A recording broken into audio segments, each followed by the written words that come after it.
مفتی صاحب میرا پہلا سوال یہ ہے کہ کچھ نا حضرات دروشی جو پڑھتے ہیں نا تو اللہم صلی پڑھتے ہیں، اور کچھ جو ہیں وہ اللہم صلی پڑھتے ہیں،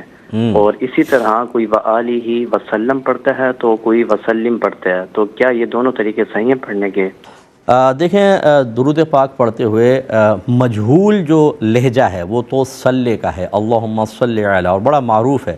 لیکن اگر آپ عربک ایکسنٹ کے اندر پڑھنا چاہیں گے تو صلی ہوتا ہے، لہٰذا ان دونوں سے معنی پہ کوئی فرق نہیں پڑے گا۔ صلی بھی ہمارے ہاں بہت زیادہ معروف ہے، ہمارے ملک میں اللہم صلی علی لوگ کہتے ہیں، اور صلی علی ویسے یہ صحیح تلفظ ہے، اس طرح آپ پڑھیں تو زیادہ اچھا ہے، لیکن دوسرے سے بھی پڑھیں گے تو معنی پہ کوئی فرق نہیں پڑے گا اور انشاءاللہ ثواب بھی حاصل ہوگا۔ باقی رہا وسلم اور وسلم کا مسئلہ،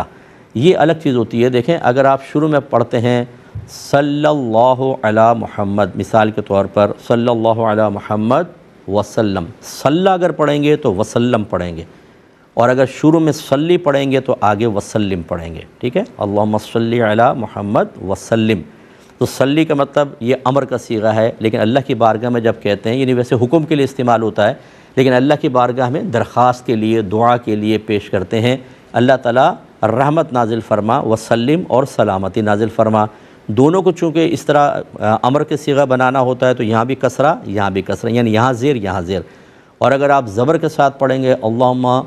یعنی صلی اللہ علیہ تو پھر آگے وسلم پڑھیں گے۔ دعا یہ بھی ہے، وہ اس میں امر کا صیغہ ہے، اس میں ماضی کے صیغے ہوتے ہیں، ماضی کے اوپر فتح آتی ہے تو صلی وسلم، تو دونوں کو امید ہے کہ آپ بات سمجھ گئے ہوں گے۔